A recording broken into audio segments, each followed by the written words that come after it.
The elder man granted an assent grant and passed out. Bien, said poet, what do you think of those two? They are Americans, said MBU. Assuredly they are Americans, I meant. What did you think of their personnel? The young man seemed quite agreeable, and the other, to tell you the truth, my friend, I did not care for him.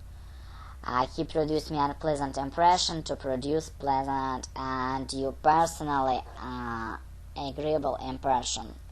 An older man granted an assent and passed out.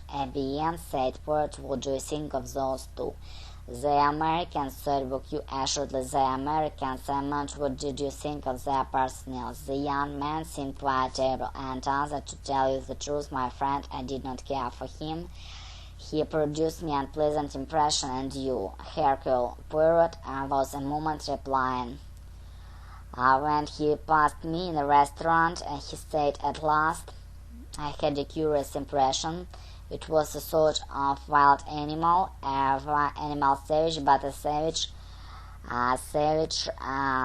for it means animal savage, but savage.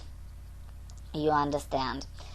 He has passed me by, and yet he looked altogether of most respectable refreshment. The body cage is everything the most respectable, but through the bars, savage, respectable.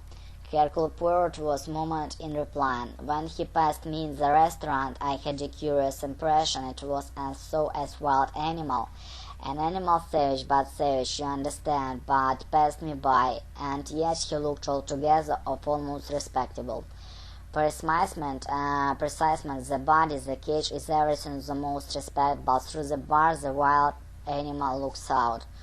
Your fanciful Monvic's fancy, it may be so, but I could not rid myself of impression. The ill had passed every close. The respectable American gentleman, that respectable American gentleman. Well said, and both said, it may be so, there's much evil in the world. At that moment the door opened and concierge came towards them. He looked concerned and apologetic. Concerned and apologized. Fanciful, evil, cheerful, apologetic. You are fanciful, Monvix. It may be so, but I could not rid myself of impressions that had passed me by my very clothes. That respectable American gentleman,